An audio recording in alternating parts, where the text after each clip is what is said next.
The 6.5 is on the road here with a view from Davos. We are here in the middle of all the action right now. Great to see you. It's always a pleasure. I still remember one of my first Davos, and it was bitter cold and we had snow up to our ankles. It's great to see you. The 6.5 with a view from Davos. Oh my gosh, Pat, it is actually a view from Davos.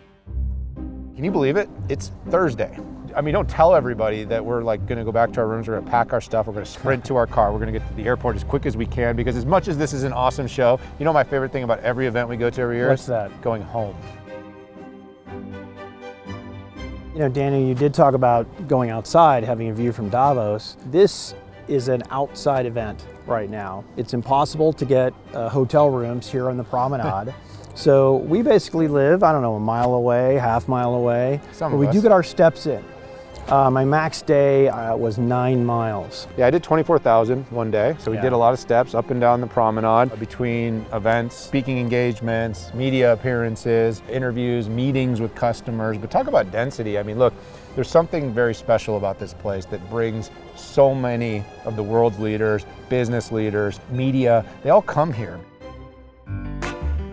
We're here because AI is at this massive inflection, Pat. So what were your big takeaways as it comes to kind of this AI moment here in Davos? Yeah, so first and foremost, it was a real maturation of the dialogue. Last year, it was a thesis on what can it do, the possibility in small, isolated experiments or proof of concepts, to let's go and let's start deploying this. The reality is, and you obviously know it so well, from NVIDIA to Palantir, to Microsoft, to Google. This is real, and I think you're now seeing the next step of AI monetization. That right here, every conversation, AI is dominating it. The fact that this is an amazing change, the fact that it's happening at an unprecedented pace, is creating this as a top of mind issue for everyone, because every CEO that I meet, every board member, every CFO, every CIO is thinking about relevance. Are we going to be relevant in a couple of years?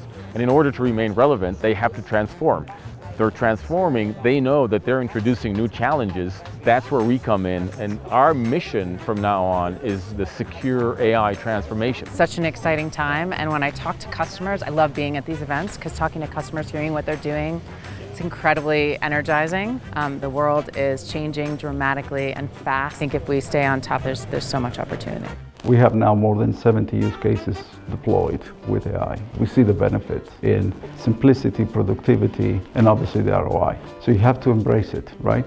You can see a palpable enthusiasm where some of those pilots are starting to work. Certain industries like pharmaceuticals and financial services and healthcare are actually starting to see momentum in some pretty big ways. And so I'm quite optimistic about what's going to happen in 26 from that perspective. It's going to be a pretty busy year, but we've spent a lot of time in 25 preparing the portfolio, so I think it's about execution. Industrial for us was really about what is changing in the industrial landscape.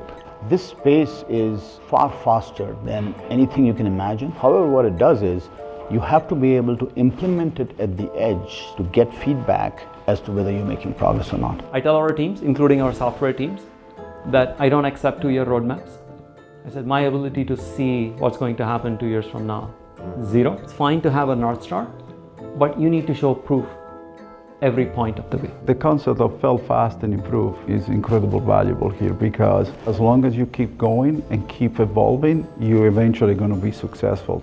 Let's not go for we're going to put people on the moon or we're going to fundamentally create a new business. Let's go after the boring, repetitive tasks, and let's say, can AI make you more productive? But if you start with we're going to use AI to double our revenue, I would say maybe. Like, there's a lot of different factors that go into that, so control what you can control. I would categorize the spend in 2 buckets.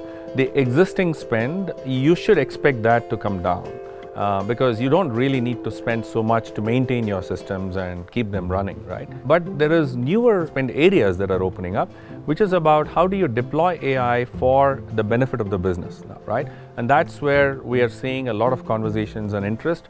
It could be about customer expansion, retention. It could be about more resilient supply chains, new product features and introductions, and how do we bring AI? Here's why it's different from the bubble in 2000. Those were truly vendor financings. You had companies like WorldCom and Nortel who took money in anticipation of what was going to happen. So they were building out wired infrastructure, dark fiber, dark cable, in order to be able to accommodate it, and that didn't appear. Second of all, what we're seeing today is these are real companies with substantial amounts of revenue, substantial market caps, and the demand is going to be there. The zero-sum nature of hyperbolic media, I don't think does it a good service, because it's like, okay, so now all jobs are lost and people are going to be staring out of the ocean because they have nothing productive to add to society, or AI is completely useless and doesn't do anything at all. Neither of those narratives actually end up being productive narratives, because the reality is it's going to be a fantastic augmentation to what humans do. And I don't think for a long time, all human value to society is going to end. Like, I don't think it'll ever happen. In the United States, 100 years ago, maybe more than 90% of people are farmer, and now maybe 3%. That's right. Are they happier or maybe worse, right? No, I think every technology we build is going to create a capability that is going to free people out of a less interesting and more demanding job. And then the freedom gives them basically more choices and options. That's how I see it. I think there was a lot of people weighing in on the models. The big frontiers are certainly super capable, but I got a sense from a lot of these vendors that AI is going to be more collaborative, that SaaS may get re-rated, but it's not dead, that really an enterprise being able to run secure, run it on all its proprietary data, build models that really serve purposes and succeed in driving ROI to businesses. It's not a winner takes all. It's going to be a big, broader ecosystem. Some new winners will emerge, some new technologies will disrupt old technologies, but it's not over for every enterprise software company. But I think we are going to see major change this year.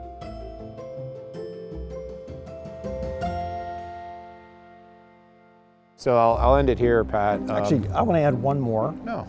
If we can. Yes, No more. please. No more. I am not done. We don't own this Let's video. go. Okay, fine. When I was speaking at the USA House here, Satya, when I was watching, he talked about Edge AI. And Azure happens to be the largest, well, it's debating on who's number one, number two of AI platform in the data center, but he talked about Edge AI.